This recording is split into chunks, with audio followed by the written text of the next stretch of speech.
नमस्कार, आप देख रहे हैं सिटी पोस्ट। मैं हूं अभिषेक मिश्रा। बीजेपी की वर्चुअल रैली खत्म हो चुकी है।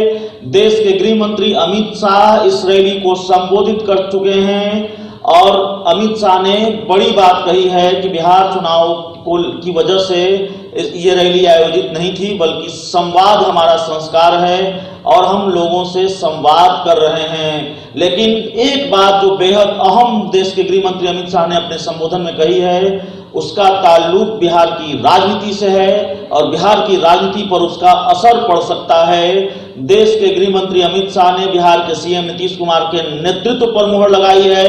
एक बार फिर उन्होंने कहा है कि नीतीश कुमार के नेतृत्व में ही हम चुनाव लड़ेंगे, एनडीए चुनाव लड़ेगा और 2/3 बहुमत से हम चुनाव जीतने भी जा रहे हैं। अब बिहार के मुख्यमंत्री और बिहार के डिप्टी सीएम सुशील कुमार मोदी की उन्होंने खूब तारीफ भी की है और उनकी सराहना भी की है।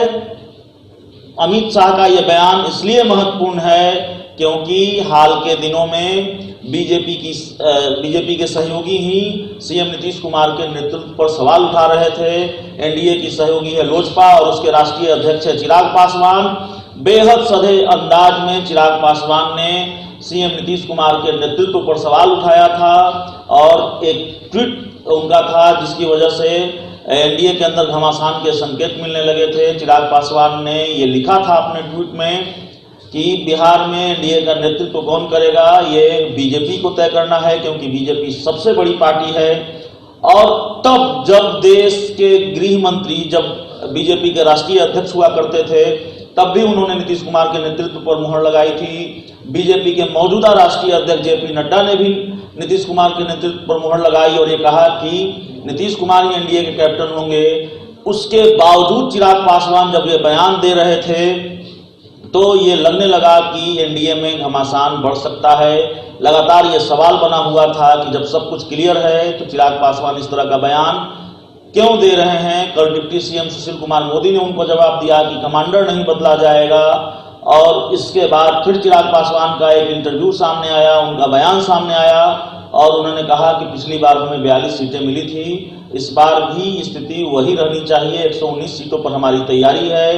कॉमन मिनिमम प्रोग्राम बनाने की मांग की जिससे एनडीए सरकार बेहतर ढंग से चल सके। बिहार में अपराध को लेकर उन्होंने सवाल उठाया और ये भी कहा जिस तरह से विपक्ष श्रमिकों को लेकर हमलावर है सीएम नीतीश कुमार पर, उसी अंदाज में चिराग पासवान ने ये कहा कि कोरोना संकट की वजह से लॉकडाउन हुआ और लॉकडाउन में श्रमिकों को जो परेशानी हुई, मुझे लगता है कि बिहार सरकार उसको और बेहतर तरीके से हैंडल कर सकती थी, लेकिन वो नहीं हुआ और मैं सवाल नहीं उठा रहा हूं, सहयोगी के नाते सलाह दे रहा हूं। तो बेहद सधा अंदाज रहा है चिराग पासवान का, लेकिन वक्त बे वक्त सीएम नीतीश कुमार पर हमलावर भी रहे हैं सहयोगी होते हुए। तो आज चिराग पासवान को भी एक तरह से देश के गृह मंत्री अमित शाह ने जवाब दे दिया है। अगर चिराग पासवान नीतीश कुमार के नेतृत्व पर सवाल उठा रहे हैं और ये कहते हैं कि बीजेपी को तय करना है, तो बीजेपी में सबसे कद्दावर चेहरा हम कह सकते हैं देश के गृह मंत्री अमित शाह को, प्रधानमंत्री नरेंद्र मोदी के बाद। और उन्होंने खुद ये कह दिया है कि नीतीश कुमार के नेतृत्व में ही चुनाव लड़ा जाएगा